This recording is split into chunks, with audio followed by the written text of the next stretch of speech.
خدا کی تعریف ہو کہ کوئی بھلا اور اس کی شفقت ابدی ہے۔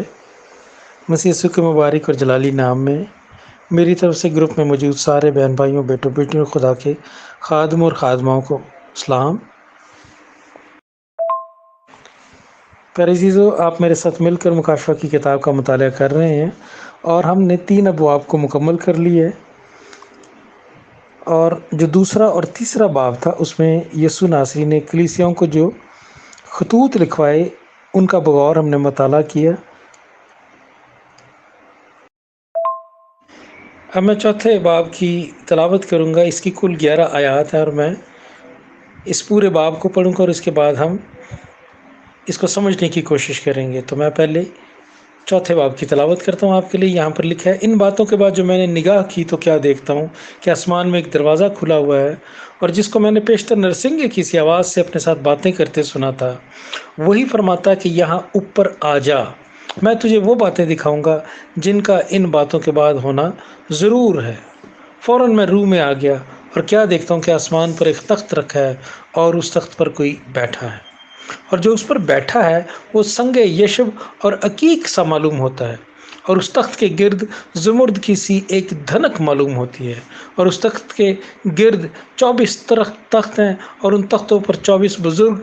سفید پوشاک پہنے ہوئے بیٹھے ہیں، اور ان کے سروں پر سونے کے تاج ہیں،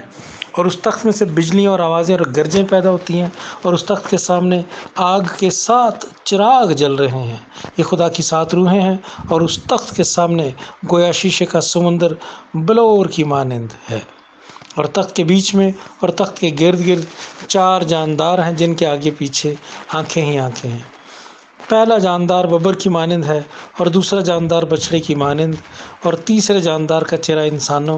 انسان کا سا، اور چوتھا جاندار اڑتے ہوئے عقاب کی مانند ہے، اور ان 4 جانداروں کے 6 پر ہیں، اور چاروں طرف اور اندر آنکھیں ہی آنکھیں ہیں، اور رات دن بغیر آرام لیے یہ کہتے ہیں کہ قدوس قدوس قدوس خداوند قادر مطلق، جو تھا اور جو ہے اور جو آنے والا ہے۔ اور جب وہ جاندار اس کی تمجید اور عزت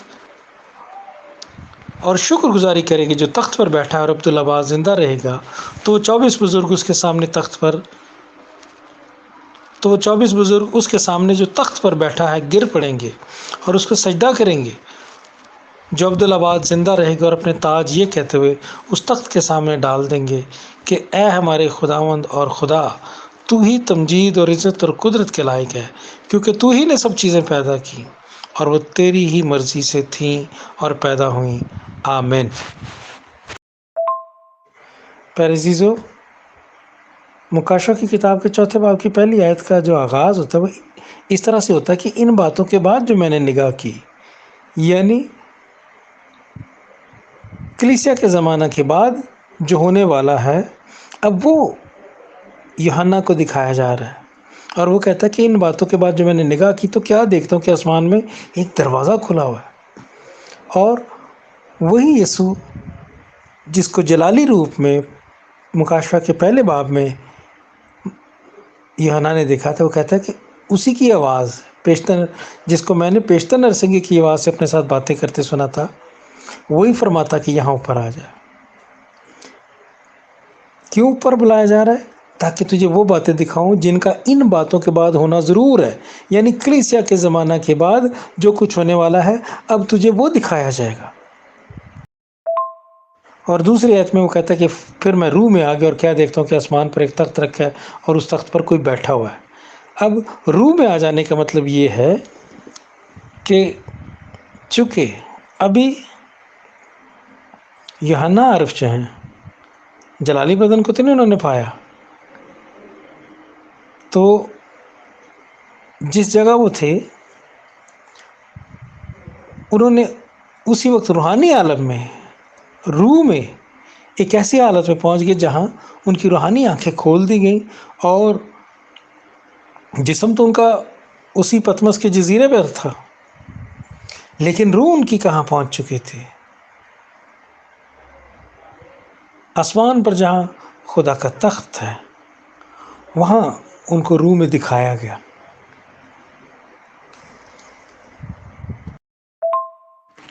دیکھیں، جب کلیسیا کے لوگ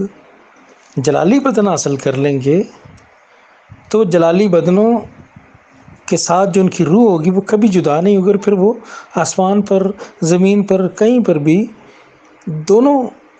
کے ساتھ ہی جائیں گے، روح اور بدن دونوں کے ساتھ ہی پہنچ جائیں گے۔ لیکن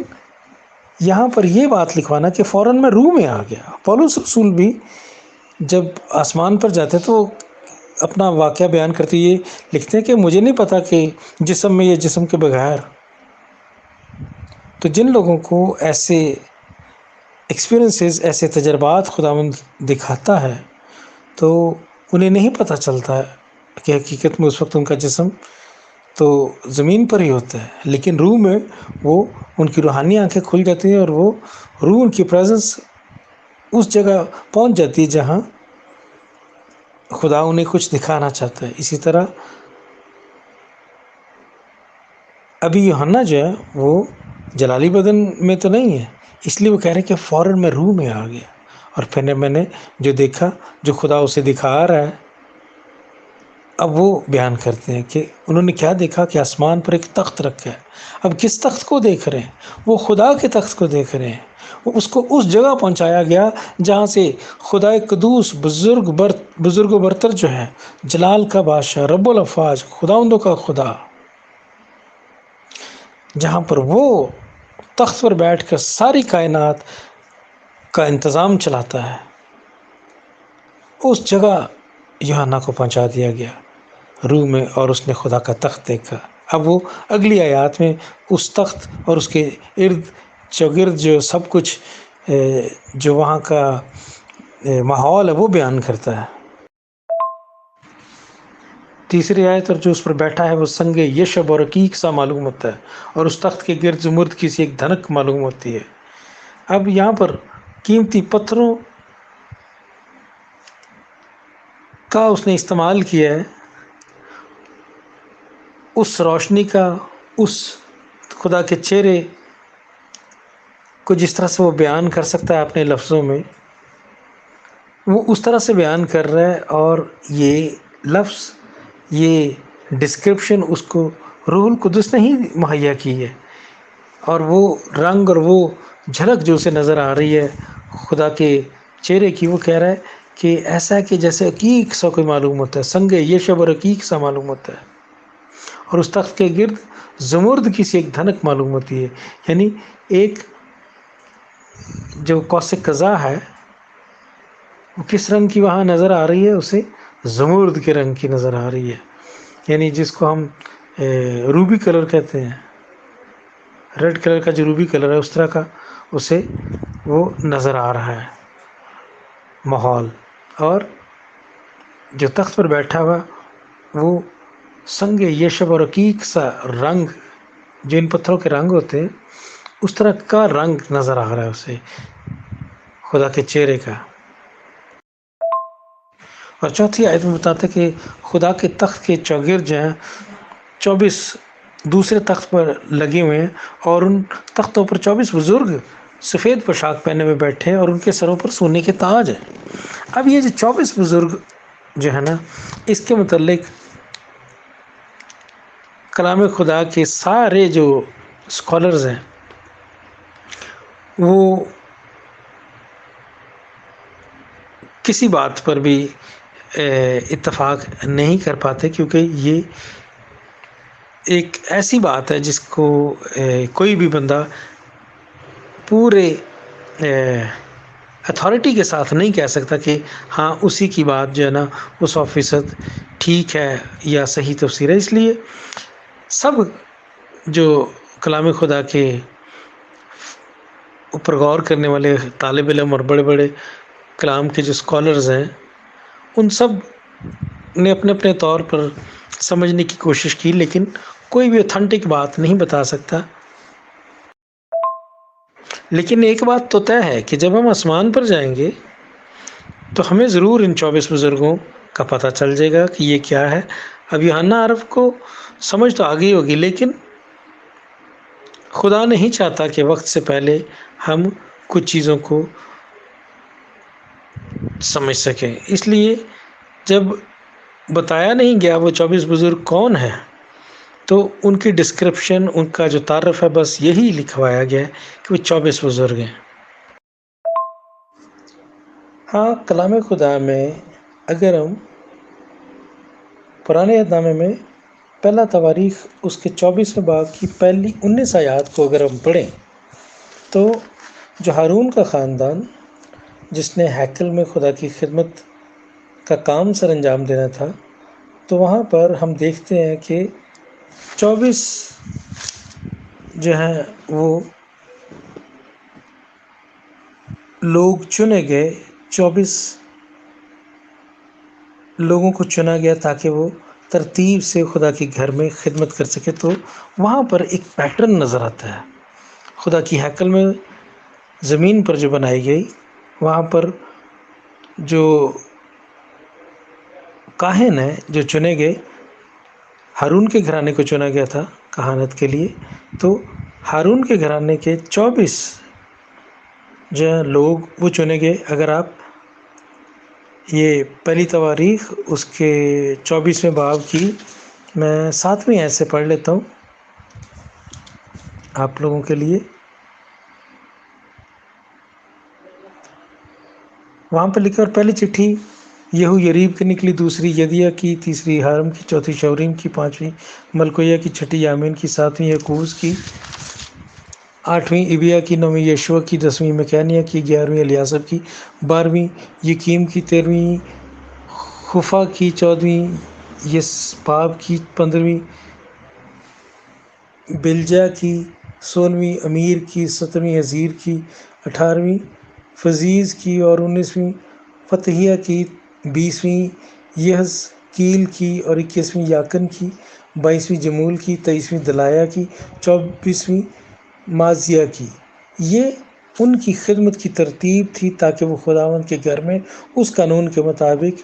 آئین جو ان کو ان کے باپ ہارون کی معرفت ویسا ہی ملا جیسا خداوند اسرائیل کے خدا نے اسے حکم کیا تھا۔ آمین۔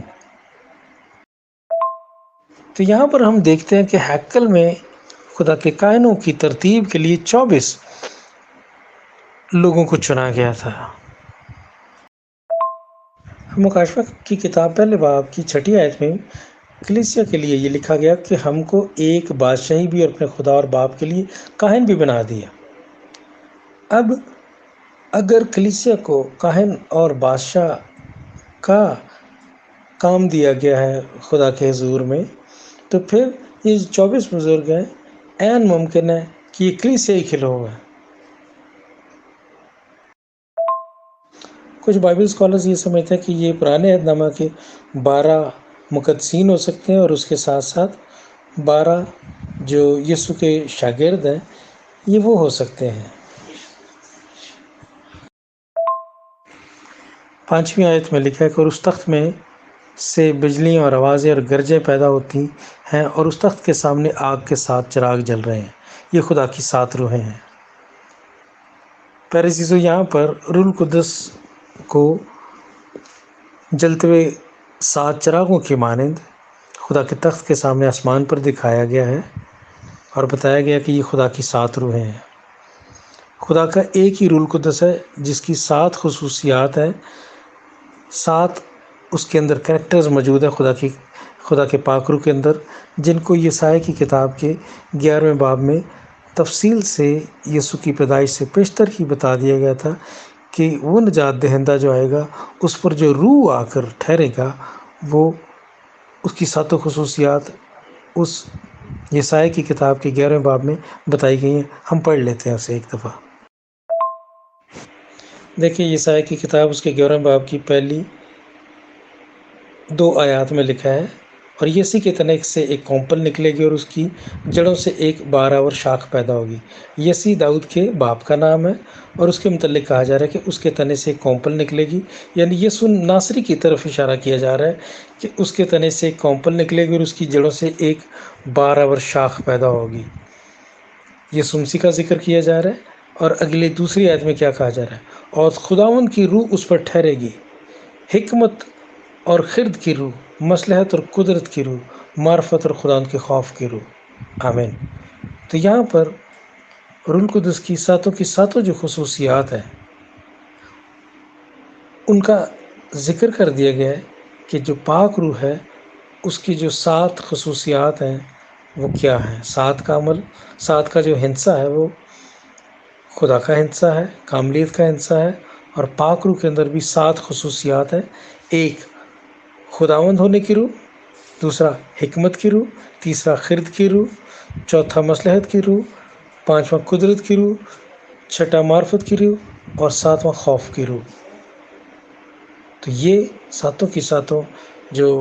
خصوصیات ہیں ان کو جلتے ہوئے چراغوں کی مانند خدا کے تخت کے سامنے یوحنا عارف نے دیکھا۔ اب چھٹی آیت جو ہے اس میں لکھا گیا، اور اس تخت کے سامنے گویا شیشے کا سمندر بلور کی مانند ہے۔ اب یہ شیشے کا جو سمندر ہے اس کو بائبل اسکالر سمجھتے ہیں کہ تشبیہی طور پر ایک سمندر اس نے دیکھا، انسانوں کا ایک سمندر اس نے دیکھا، اتنے زیادہ لوگ جو سٹل کھڑے ہیں خدا کی حضوری میں، اس لیے وہ اس کو تشبیہ دے رہا ہے شیشے کے ایک سمندر کی طرح جو بلور کی مانند ہے، اور اس کا رنگ بلور کی مانند ہے۔ کیوں ہے ایسا سٹل بیان کیا جا رہا، کیوں ایسا دکھایا جا رہا ہے؟ کیونکہ جب ہم خدا کی حضوری میں ہوں گے، خدا کے تخت کے سامنے ہوں گے، تو کسی قسم کی کوئی پریشانی نہیں ہوگی، دکھ نہیں ہوگا، کوئی ذہن میں اور بات نہیں ہوگی خدا کی حضوری میں، صرف اور صرف ہمارا دھیان خدا کے تخت کی طرف ہوگا۔ اس لیے ایک سٹل سمندر، رکا ہوا جامد شیشے کی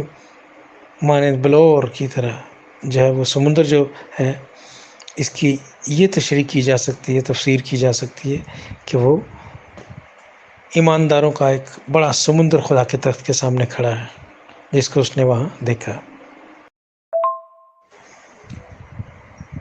اور پھر تخت کے بیچ اور تخت کے گرد گرد 4 جاندار ہیں، جن کے آگے پیچھے آنکھیں ہیں، اور پہلا جاندار ببر کی مانند، دوسرا جاندار بچڑے کی مانند، اور دوسرے جاندار کا چہرہ انسان کا، چوتھے جاندار اڑتے ہوئے عقاب کی مانند ہے، اور ان چاروں جانداروں کے 6 پروں چاروں طرف اندر ہی اندر آنکھیں ہی آنکھیں، اور رات دن بغیر آرام لیے یہ کہتے رہتے ہیں کہ قدوس قدوس قدوس خداوند خدائے قادر مطلق، جو تھا اور جو ہے اور جو آنے والا ہے۔ آمین، ہاللیلویہ۔ اب یہ جو چاروں جاندار ہیں یہ آسمانی مخلوق ہے، اور یہ کون سی مخلوق ہے؟ یہ سرافیم ہیں، جن کو یسایا نبی نے 6 باب میں، جب یسایا نے خدا کے تخت کو دیکھا، نیلم کے اس چبوترے کو دیکھا، خدا کو دیکھا، اور یہ جو سرافیم اس کو دکھائے گئے جن کے 6 پر تھے، یہاں پر بھی یہ 6 پروں والے جو آسمانی مخلوق دکھائی جا رہی ہے یہ سرافیم ہیں۔ اور یہ کیا ہے؟ تخت کے بیچ میں اور تخت کی گرد اگرد۔ اب تخت، خدا کا تخت کتنا کو بڑا اس نے دیکھا کہ اس کے بیچ میں بھی ہے اور تخت کے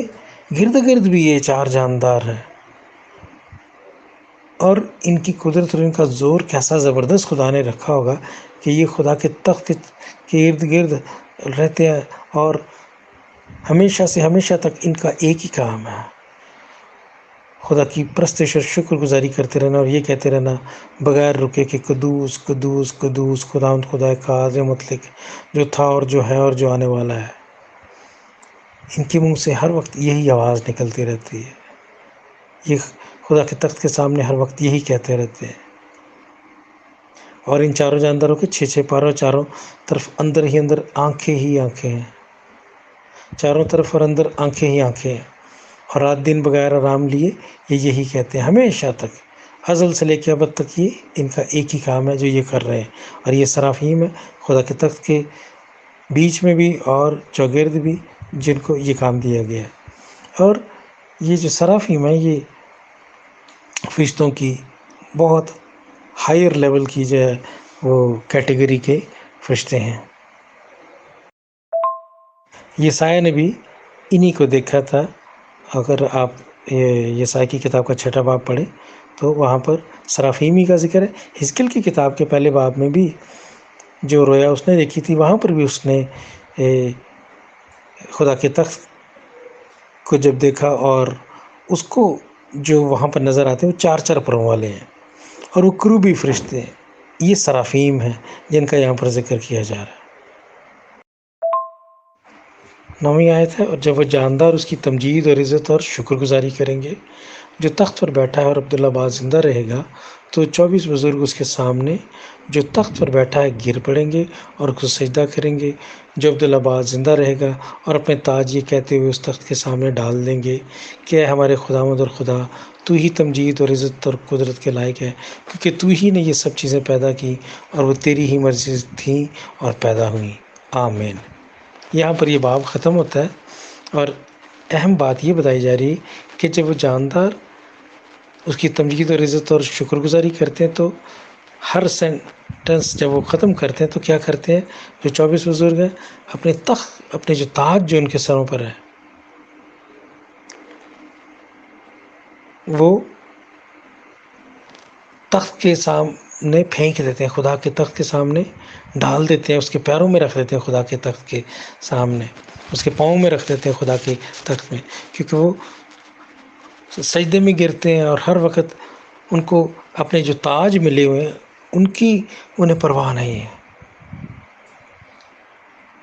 انہیں صرف اور صرف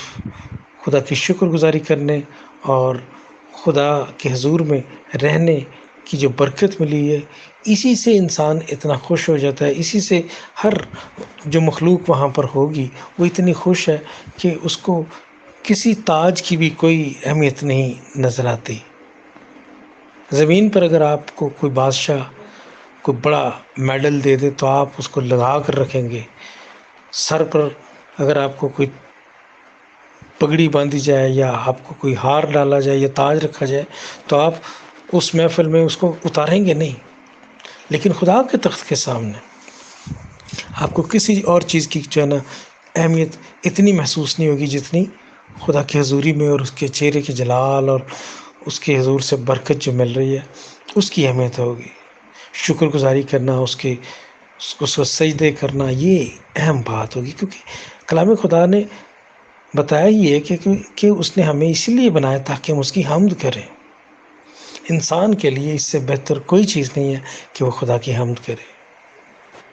آسمان پر ہمیں کسی اور چیز کی فکر نہیں ہوگی، صرف ہمارا دھیان خدا کے چہرے کی طرف ہوگا، اس کے جلال کو دیکھنے کے لیے